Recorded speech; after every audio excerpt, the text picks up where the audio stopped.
لوگ بڑی آسانی کے ساتھ میں یہ بات کہہ دیتے ہیں کہ اسلام تو تلوار کی نوک پہ بڑھا ہے، بغیر کچھ سوچے سمجھے یہ بات کہہ دیتے ہیں، لیکن اس بات میں کسی طریقے کی 1% بھی سچائی نہیں ہے، بلکہ سچائی یہ ہے کہ اسلام اگر بڑھا ہے تو اخلاق کی اس پہ بڑھا ہے۔ کسی بادشاہ کے دباؤ کی وجہ سے، کسی حکمران کی دباؤ کی وجہ سے کسی نے اسلام کو نہیں اپنایا، بلکہ اسلام اگر بڑھا ہے، بلکہ اسلام کو کسی نے اپنایا ہے تو صوفیاء کرام رضوان اللہ تعالی علیہم اجمعین کے اخلاق کو دیکھ کر، ان کے زہد و تقویٰ کو دیکھ کر لوگوں نے اپنایا ہے۔ مثلا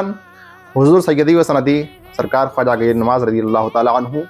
ان کے ہاتھ پر تقریباً 90 لاکھ لوگ توبہ کیے اور داخل اسلام ہوئے، یعنی ایمان لے کر آئے۔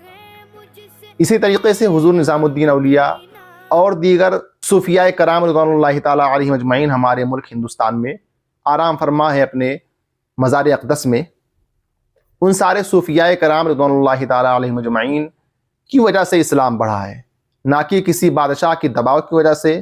نہ کہ کسی بادشاہ کے ڈر کی وجہ سے انہوں نے اسلام اپنایا ہے، نہیں، بلکہ صوفیاء کرام رضوان اللہ تعالی علیہم اجمعین کے تعلیمات کو دیکھ کر، ان کے اخلاق کو دیکھ کر، ان کے زہد و تقویٰ کو دیکھ کر لوگوں نے اسلام کی سچائی کو سمجھا، اسلام کی حقانیت کو سمجھا اور اسلام کو اپنایا۔ تو حقیقت بات یہ ہے، یہ بات بالکل غلط ہے کہ اسلام کو اگر کسی نے اپنایا ہے تو تلواروں کی نوک پہ ان کو ڈرایا دھمکایا گیا ہے، تب جا کے لوگوں نے اسلام کو اپنایا۔ یہ بات بالکل غلط ہے، اس میں کسی طریقے کی سچائی نہیں ہے۔ ویڈیو کو زیادہ سے زیادہ شیئر کرو اور لوگوں تک اس ویڈیو کو عام کرو۔